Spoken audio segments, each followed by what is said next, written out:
My name is Christine Zimmerman, and I'm the Regulatory Affairs Advisor at Valley Water Management Company. And Valley Water has been around since 1932.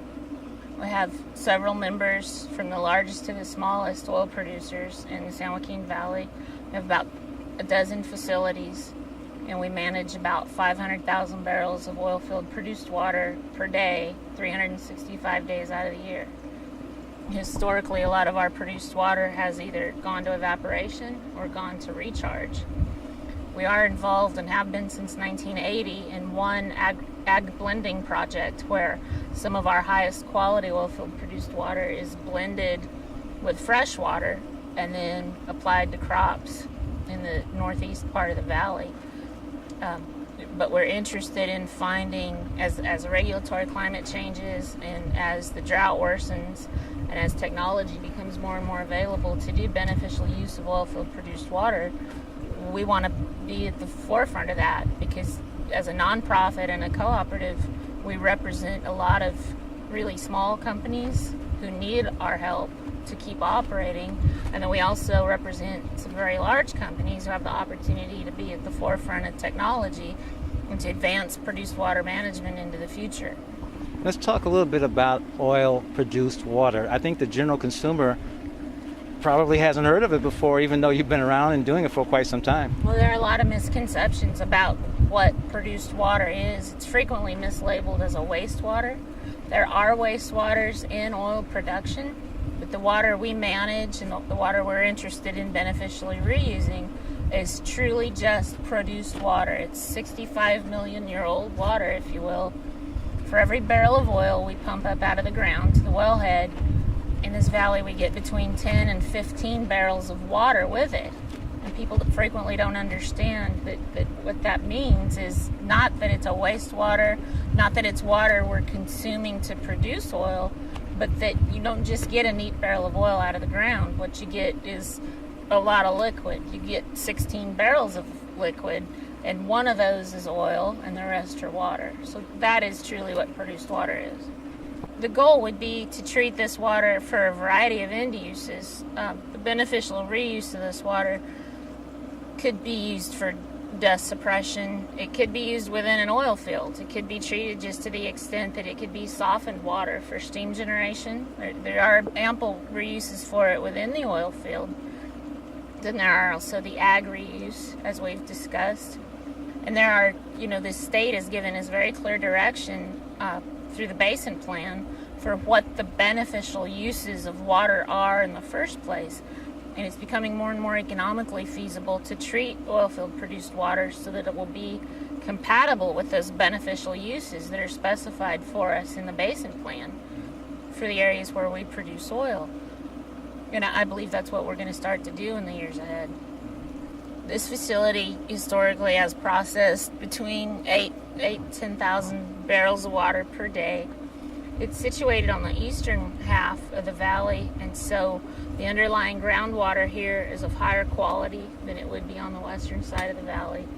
But also the produced water is of a much higher quality, lower salinity, and is of a higher quality than produced water on the west side.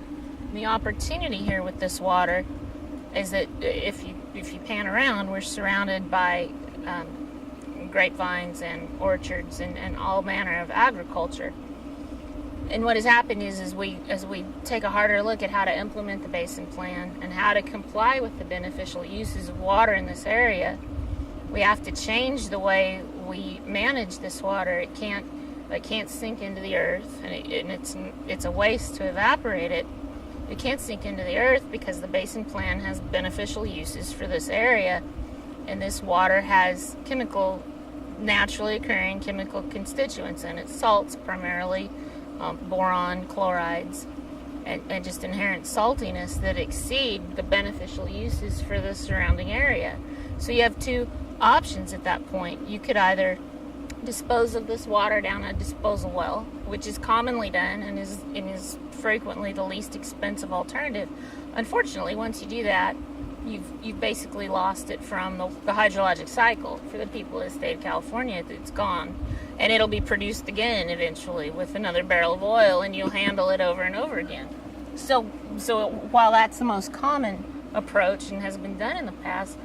The opportunity exists, however, to treat the water and to go ahead and discharge it here so that it can be compatible with the beneficial uses of groundwater in this area. And that could happen in a variety of ways. We want to treat this water truthfully so that our members can continue to produce oil, because that is an important, fossil fuel production is still something we require as a society to exist, and it is still important for business, for the people who live and work here, to produce oil. So we're called upon to responsibly, environmentally, soundly, and safely manage this produced water so that oil production can continue. But with that comes an opportunity. And that opportunity is to treat the water and find beneficial reuse for it that is compatible with the beneficial uses. So to find a way to irrigate the grapevines, to find a way to irrigate the orchards, to use this water in a meaningful way. And we also have the opportunity to look at what environmental justice issues there are with regard to groundwater in a region, in a zone, a management zone, if you will, around this area, where there might be other problems that we can help offset and mitigate. What you have here with this process is it's not a chemically intensive process. It's almost a mechanical or physical process to manage the water. And what will be useful about this is that it's not consumptive of chemicals. It doesn't bring additives into the process, but it does a very elegant job of pre-treating the water so that then you can pass it through, for instance, a reverse osmosis membrane and not destroy the membrane.